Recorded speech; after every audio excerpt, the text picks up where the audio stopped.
नमस्कार भाई, मैं हेमंत स्वामी स्वागत करता हूं आप सभी का आपके अपने यूट्यूब चैनल रेलवे वाला जो है इस पर। देखिए भाई, पिछली जो हमारी क्लास हुई थी उसमें हमने प्लांट हार्मोन्स के बारे में समझा था।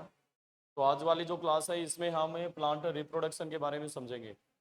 जितने भी स्टूडेंट हैं जिन्होंने इस सेशन को अटेंड किया है तो आप अपनी कॉपी पेन लेके बैठिए और अपनी नोटबुक लेके बैठिए। वहाँ से बिल्कुल एक एक चीज़ को आप लिखते चले जाइए।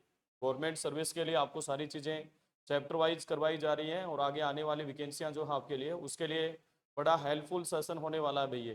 ठीक है भाई। तो जिस भी बच्चे ने इस सेशन को ओपन किया है सबसे पहले तो उसका मोस्ट वेलकम है। अब आप देखिए, प्लांट के अंदर रिप्रोडक्शन जो होता है वो दो विधियों के द्वारा होता है। सबसे पहली जो प्रोसेस हम पढ़ते हैं वो पढ़ते हैं भाई पादपों में अलैंगिक जनन, एसेक्सुअल रिप्रोडक्शन। पादपों में अलैंगिक जनन के बारे में हम पढ़ते हैं भाई। पहला जो हम पढ़ेंगे वो क्या पढ़ेंगे? पादपों में अलैंगिक जनन के बारे में पढ़ेंगे भी। प्लांट के अंदर एसेक्सुअल रिप्रोडक्शन हम पढ़ेंगे। अब आपको एक चीज पता होगी कि प्लांट के अंदर लैंगिक जनन भी होता है और अलैंगिक जनन भी होता है। प्लांट में अलैंगिक जो जनन होता है उसे हम क्या कहते हैं? वेजिटेटिव प्रोपगेशन, कायिक प्रवर्धन। क्या कहा जाता है भाई उसे? वेजिटेटिव प्रोपगेशन कहते हैं, कायिक प्रवर्धन कहते हैं।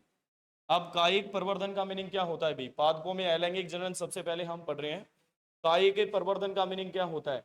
तो आप बताएंगे साहब। कायिक प्रवर्धन का मीनिंग होता है जैसे प्लांट के जो भाग होते हैं, पादप के भाग, और कौन कौन से पार्ट भाई इसके, कौन कौन से भाग? पादप के भाग जैसे एग्जाम्पल हमने दिया कि भाई जैसे तना हो गया, जैसे पत्तियां हो गई, और जड़ जो है इसके द्वारा इसके द्वारा नया जो पादप विकसित होता है, नया जो पादप है, नया जो पादप विकसित होता है उसे हम कहते हैं कायिक प्रवर्धन। पहली सिंपल सी बात आपको याद करनी है भाई कि प्लांट के अंदर कई बार आपसे क्वेश्चन सीधा सीधा पूछ लिया जाता है, वेजिटेटिव प्रोपगेशन का मीनिंग क्या होता है, कायिक प्रवर्धन का मीनिंग क्या होता है। तो प्लांट के भाग जैसे होते हैं, जैसे तना हो गया, पत्तियां हो गई, जड़ हो गई, इसके द्वारा नए पादप के विकसित होने की प्रोसेस को, नया पादप जो उगता है या नया पादप जो बनता है। नॉर्मली प्लांट के अंदर रिप्रोडक्शन जो होता है वो स्त्री केसर और पुंकेसर के मिलने से बीज बनता है और बीज के अंदर अंकुरण होता है। पर कायिक प्रवर्धन का मीनिंग ये होता है पादप में सीड्स के अलावा, बीज के अलावा इसके अन्य भागों से पादप का जो विकास किया जाता है। यहां से क्वेश्चन आपसे पूछेगा कि पादप के अंदर तना, पत्तियां व जड़ के द्वारा नए पादप के विकसित होने की प्रोसेस को क्या बोलते हैं? कायिक प्रवर्धन बोलते हैं। अब अगली बात हम ये समझते हैं कि पादप के अंदर ऐसे कौन कौन से एग्जाम्पल हैं जो तने के द्वारा पादप बनते हैं, ऐसा पत्ती के द्वारा कौन से बनते हैं और जड़ के द्वारा कौन से बनते हैं। तो सबसे पहले देखिए भैया, सबसे पहले जो हम समझते हैं वो उन प्लांट के बारे में समझेंगे जो तना लगा के उगाई जाते हैं। तना लगा के पादप को उगाया जाता है, वो कौन कौन से प्लांट होते हैं? तो तना लगा के उगाए जाने वाले प्लांट के अंदर सबसे पहले एग्जाम्पल हमारे पास आता है ग्रास, घास। इसी प्रकार जैसे इसका एग्जाम्पल होता है अगला गन्ना, जैसे अगला एग्जाम्पल हम ले सकते हैं आलू, अगला एग्जाम्पल जैसे मैंने लिया यहाँ से हल्दी, अगला एग्जाम्पल आप ले सकते हैं जैसे अदरक। क्या लिख सकते हैं भाई? अदरक। अगला आप इसका एग्जाम्पल ले सकते हैं केसर। अगला इसका एग्जाम्पल आप ले सकते हैं गुलाब। अगला एग्जाम्पल इसका ले सकते हैं लहसुन। क्या भी ले सकते हैं भाई? लहसुन भी ले सकते हैं। इसी प्रकार जैसे और भी इसके एग्जाम्पल हो सकते हैं, पर हम यहाँ वही एग्जाम्पल पढ़ेंगे जो आपके एनसीईआरटी के अंदर दिए गए हैं। तो तने के द्वारा कौन कौन से पादप को विकसित किया जाता है? घास हो गया जैसे गन्ना हो गया, आलू हो गया, हल्दी हो गया, अदरक हो गया, केसर हो गया जैसे गुलाब हो गया, लहसुन हो गया, और भी हो सकते हैं ऐसे प्लांट। पर नॉर्मली एनसीईआरटी को हम टारगेट करके चल रहे हैं और क्वेश्चन आपको वहीं से दिए जाते हैं। अब एक छोटा सा क्वेश्चन आपके एग्जाम में और पूछा जाता है, जैसे लहसुन जो हो गया, इसमें जो रिप्रोडक्शन होता है वो कलिका के द्वारा भी होता है भाई। लहसुन में कलिका के द्वारा पत्ती जो होती है वही लगाकर भी हम इसमें रिप्रोडक्शन कर सकते हैं। तो लहसुन में तने के अलावा दूसरी जो रिप्रोडक्शन की विधि होती है उसे हम बोलते हैं पत्थर कलिका। क्या बोलते हैं भाई उसे? पत्थर कलिका के नाम से हम जानते हैं। अब ऐसे कौन कौन से प्लांट हैं जो जड़ से विकसित होते हैं? जड़ के द्वारा विकसित होने वाले प्लांट कौन से होते हैं? तो दो एग्जाम्पल आप याद करेंगे। पहला एग्जाम्पल याद करेंगे परवल। कौन सा याद करेंगे भाई? परवल जो होता है, परवल जो इसका एग्जाम्पल है, कौन सा भाई इसका एग्जाम्पल? परवल। परवल जो है ये क्या है भाई? तो आप बताएंगे जड़ के द्वारा विकसित होने वाला प्लांट। इसी प्रकार अगला एग्जाम्पल मैं आपको बताता हूं, शकरकंद जो है भाई, ये भी इसके द्वारा ही विकसित होता है। तो ये एनसीईआरटी के अंदर दो ऐसे एग्जाम्पल हैं जो जड़ के द्वारा विकसित होते हैं। अगली बात है कि ऐसे भी प्लांट होते हैं जिनकी पत्तियां लगाई जाती हैं भाई, जिनकी लीफ लगाई जाती है। पत्तियों के द्वारा जनन किसके अंदर होता है? पत्तियां जो होती हैं उसके अंदर जनन किसके द्वारा होता है? तो हम बताएंगे साहब, पत्तियों में के द्वारा जनन किया जाता है ब्रायोफिलम के अंदर। किसके अंदर जनन किया जाता है भाई? ब्रायोफिलम के अंदर। और ब्रायोफिलम का अगला एग्जाम्पल हम लेते हैं पत्थर चट्टा। ब्रायोफिलम का एग्जाम्पल होता है पत्थर चट्टा। तो इसमें भी जो जनन होता है वो किसके द्वारा होता है? पत्तियों के द्वारा। ये क्वेश्चन आपसे पूछा गया था कि भाई पत्तियों के द्वारा जनन कौन से प्लांट में होता है, ब्रायोफिलम के अंदर या पत्थर चट्टा जो होता है इसमें जनन कौन से प्रोसेस के द्वारा होता है? तो आप बताएंगे साहब किसके द्वारा होता है? ये होता है पत्तियों के द्वारा। ठीक है भाई। अब अगली बात समझो आप मेरी, कि आपसे अगला क्वेश्चन ये पूछेगा कि प्लांट के अंदर ऐसे कौन कौन से प्लांट है जो एक लिंगी प्लांट है। एक चीज आपको पता होगी कि पादप जो होता है, प्लांट जो होता है, उसके दो पार्ट होती हैं भाई। पहला जो इसका पार्ट होता है वो कौन सा होता है? तो आप बताएंगे साहब एक होता है पुंकेसर। कौन सा होता है बच्चों? पुंकेसर। पुंकेसर को हम क्या कहते हैं? इसे कहा जाता है नर भाग। कौन सा होता है भैया? नर भाग। दूसरा पुंकेसर को आप पुमंग भी नाम देते हैं, पुमंग। पुंकेसर को अगला नाम क्या दिया जाता है? पुमंग। इसी प्रकार अगला इसके अंदर मादा जो भाग होता है, मादा भाग जो होता है प्लांट के अंदर, उसे हम किसके नाम से जानते हैं? उसे कहते हैं स्त्री केसर। स्त्री केसर कहा जाता है भाई इसे। और स्त्री केसर को हम क्या नाम देते हैं? जायांग। तो एक तो इसके अंदर नर जो पार्ट होता है इसका वो कौन सा होता है? पुंकेसर, पुमंग। कई बार आपसे एग्जाम में सीधा सीधा क्वेश्चन यही पूछ लिया जाता है भाई। और क्वेश्चन आपसे क्या पूछेगा कि प्लांट का नर भाग कौन सा होता है? तो आप बताएंगे पुंकेसर। और प्लांट का स्त्री जो भाग होता है, फीमेल जो पार्ट होता है वो कौन सा होता है? स्त्री केसर।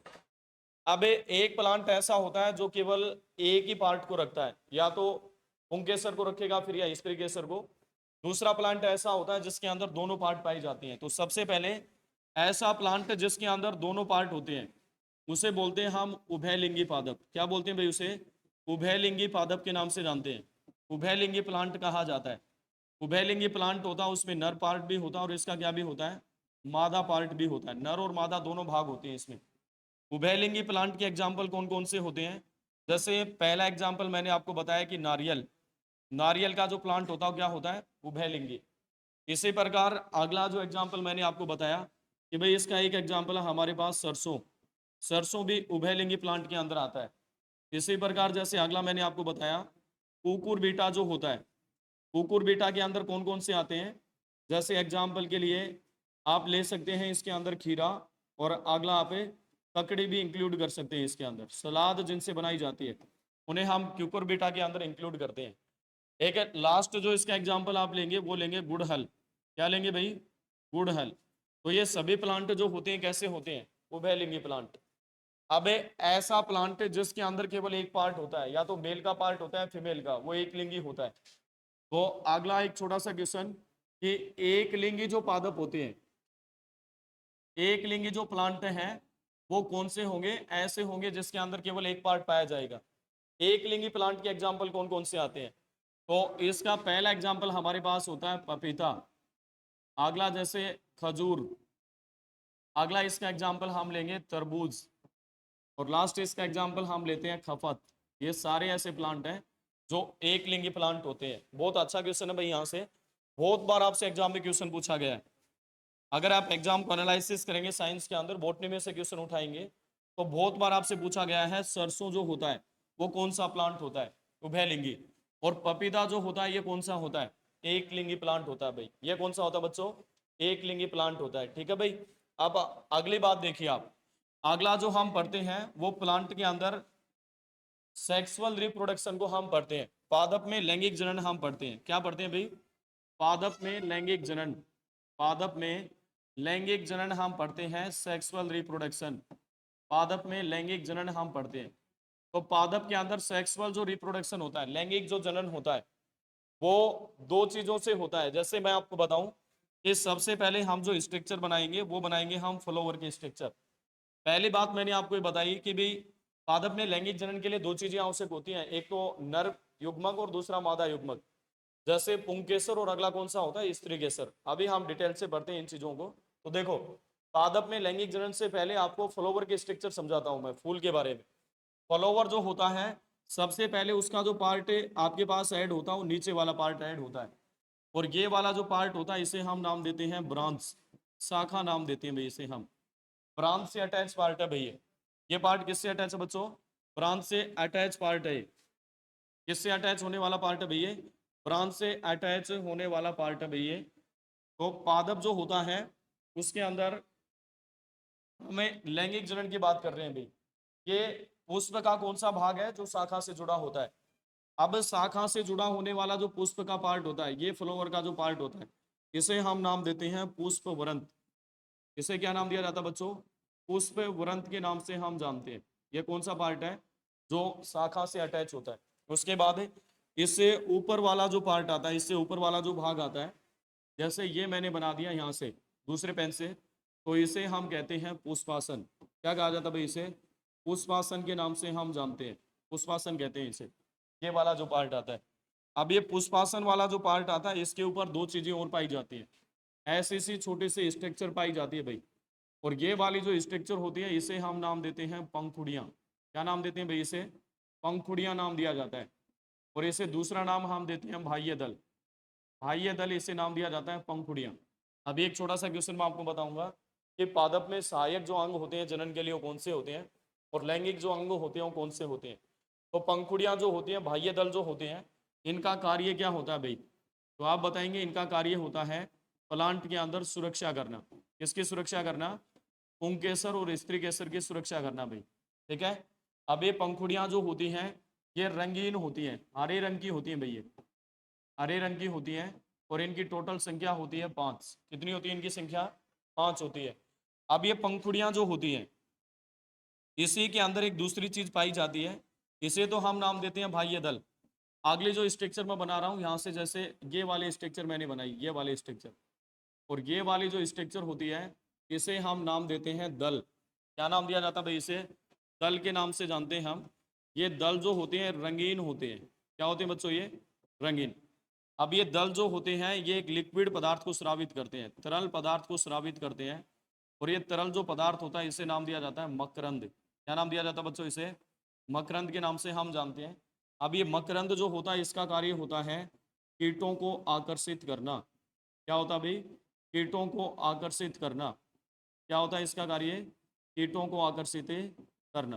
किसका कार्य होता है ये, मकरंद का कार्य होता है, ठीक है भाई। अब आप सुनो, ये जो दल होते हैं इसके ऊपर की तरफ दो पार्ट और पाए जाते हैं प्लांट के अंदर। जैसे अगला पार्ट मैंने ये वाला बना दिया, एक वाला ये वाला पार्ट है, इसी के अंदर दूसरा पार्ट ये है। ये वाला जो पार्ट होता है इसे हम नाम देते हैं पुंकेसर। क्या नाम दिया जाता है भाई इसे, पुंकेसर के नाम से जानते हैं हम इसे। या दूसरा इसे नाम देते हैं पुमंग। और ये वाला जो पार्ट होता है प्लांट के अंदर क्या होता है, नर भाग होता है भाई, मेल पार्ट होता है इसके अंदर। कौन सा पार्ट होता है भाई ये, मेल पार्ट होता है। अब इसे मेल पार्ट के बीच में, मेल जो पार्ट होता है इसके बिल्कुल बीच में स्त्रीकेसर होता है भाई, जो प्लांट के अंदर फीमेल पार्ट होता है ये वाला, इसके बिल्कुल बीच में यहाँ पे ये वाला मैंने बना दिया। ये वाला जो पार्ट है कौन सा होता है, स्त्रीकेसर। इनको अलग अलग करके हम अभी पढ़ेंगे। इसे कहते हैं जायांग। क्या कहा जाता है बच्चों इसे, जायांग के नाम से हम जानते हैं। तो ये पुष्प की छोटी सी स्ट्रक्चर है, इसके अंदर जैसे आपको पता होगा कि ये वाला जो पार्ट होता है इसके अंदर पार्टिकल्स होते हैं, इसके अंदर भी पार्टिकल्स होते हैं, अभी मैं आपको बताऊंगा। तो सिंपल सी बात, कई बार आपसे क्वेश्चन पूछ लिया जाता, पुष्पासन का मीनिंग पुष्प और अंत, पंखुड़ियां दल जो होता है।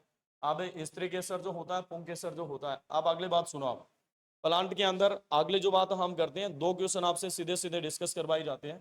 कौन से, कि पादप के अंदर जनन के सहायक भाग कौन से होते हैं, जनन के सहायक भाग कौन से होते हैं। मैं लिख देता हूं यहां से, पादपों में जनन के सहायक भाग, पादप के अंदर जनन के सहायक भाग कौन से हैं। तो आप बताएंगे साहब ये सहायक भाग हैं, एक तो बाह्य दल और दूसरा है दल।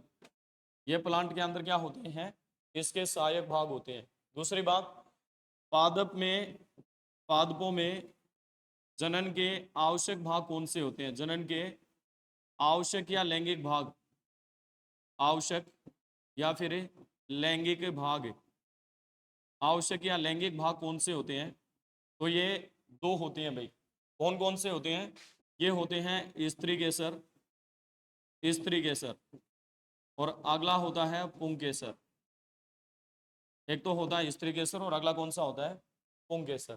ठीक है भाई। स्त्री केसर को मैंने आपको नाम बताया, इसे जायांग भी कहते हैं और इसे क्या भी कहते हैं भाई?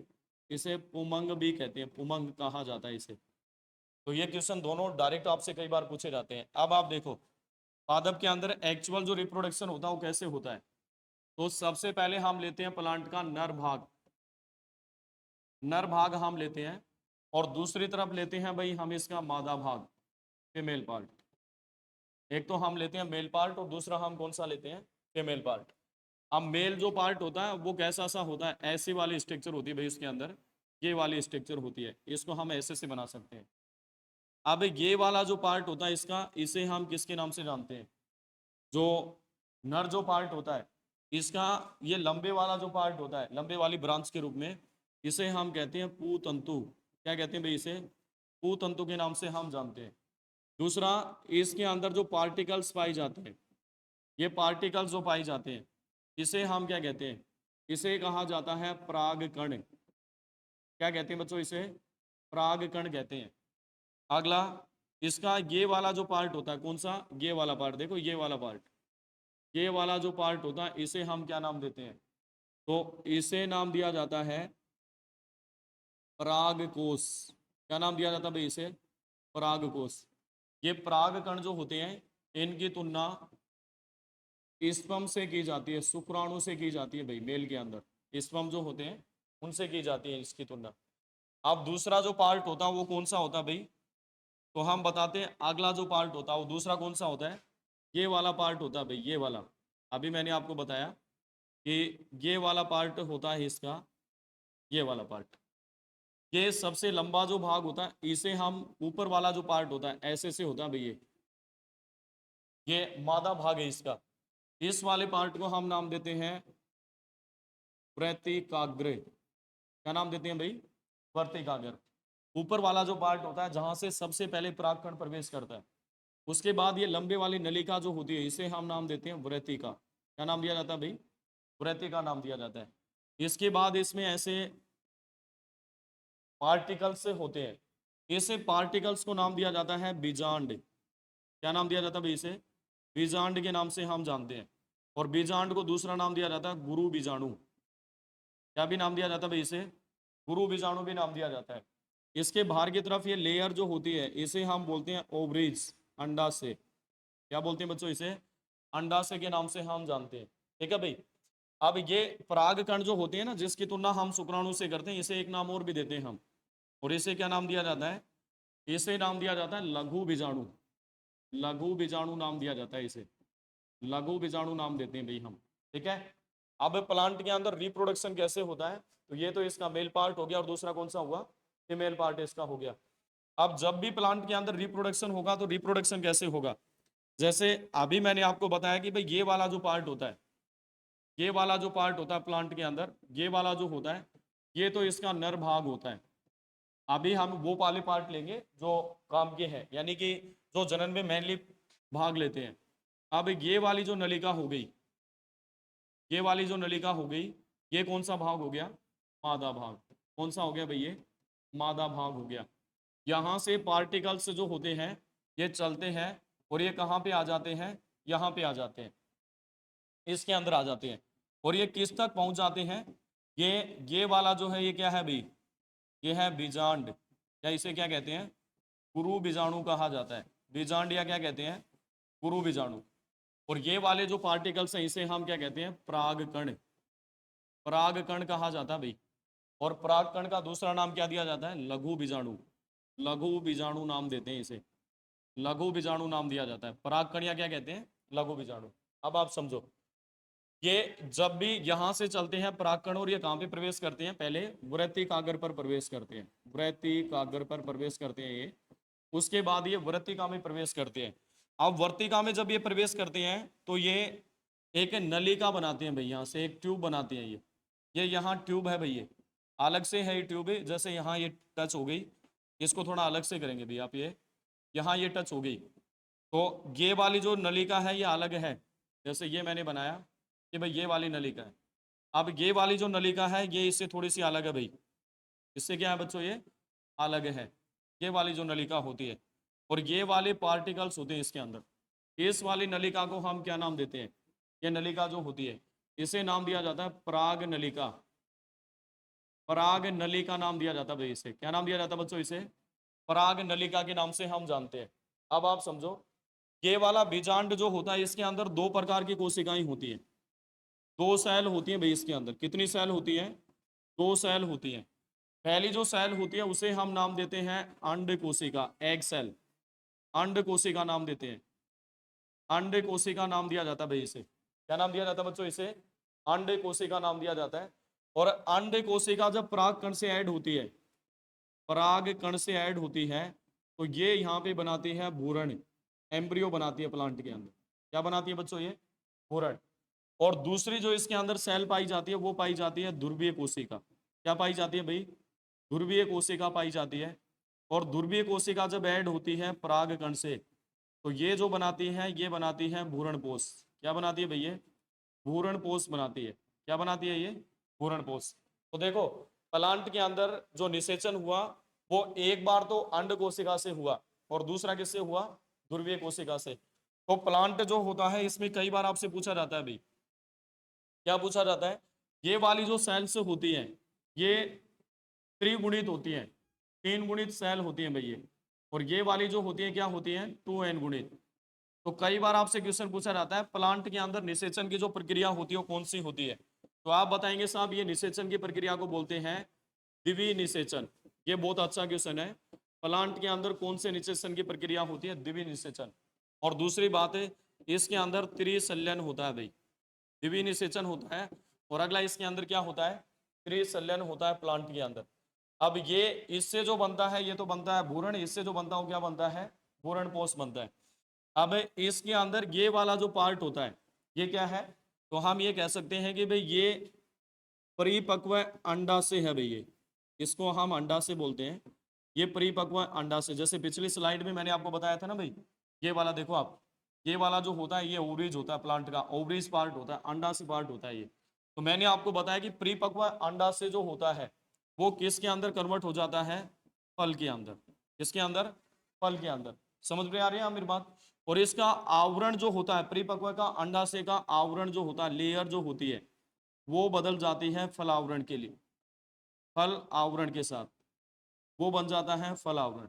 दूसरी बात, परिपक्व बीज जो होता है वो बना लेता है यहाँ से, परिपक्व बीज जो होता है वो बनाता है बीज का आवरण, और उसे हम नाम देते हैं ये वाला, इसे हम नाम देते हैं बीज चोल। क्या नाम दिया जाता है इसे, बीज चोल के नाम से हम जानते हैं।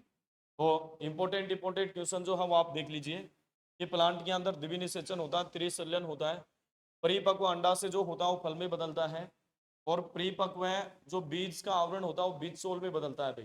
ठीक है, इसके अलावा ये परागकण होते हैं, ये पराग नलिका होती है, ये अंड कोशिका होती है, ध्रुवीय कोशिका होती है।